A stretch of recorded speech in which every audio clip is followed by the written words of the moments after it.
contingencies properly so that the dog connects it with what you want them to connect it with in the teaching phase of something new can be a really powerful tool. So you're absolutely right.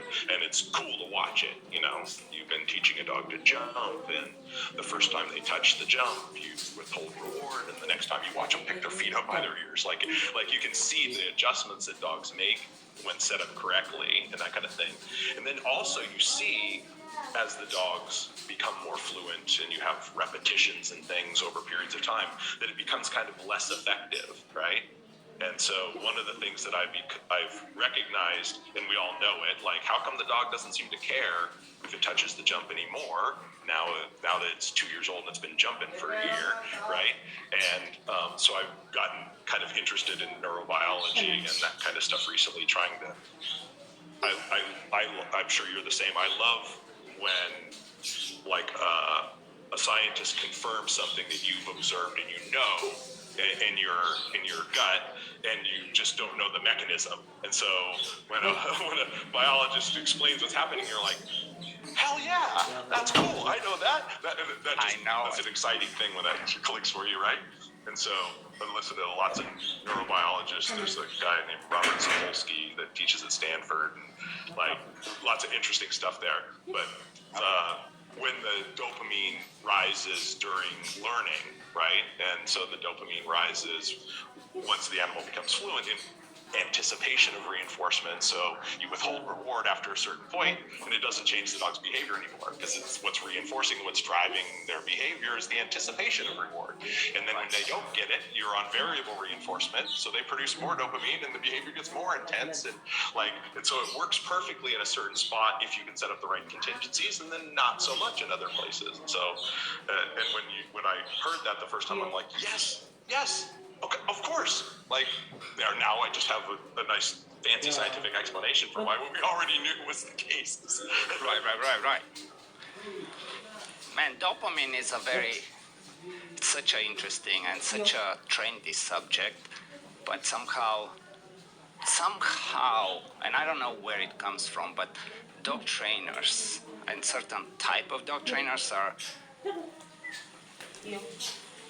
like finding somehow an excuse to do what they're doing and justifying it with somehow dopamine makes up for what you do, and it's not necessarily a cool thing that you do to the dog, but dopamine overrides it. And as long as we say this magic word, all of a sudden we have justified to do what we are doing, and then it's really bugging me.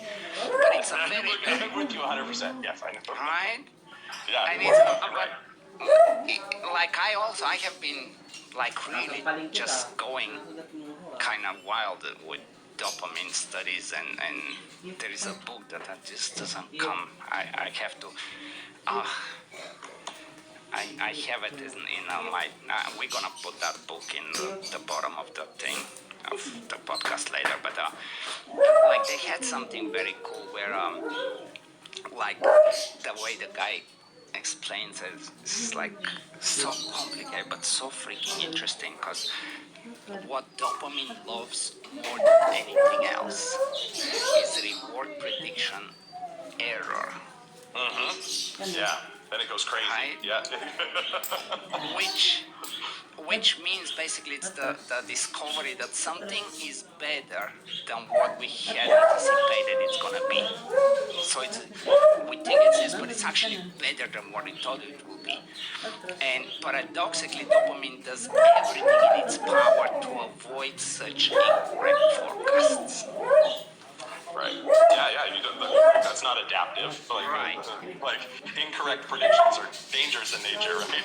But at the same time, for the dopamine, the reward prediction error feels great, because the dopamine gets excited over the fact that there is something new.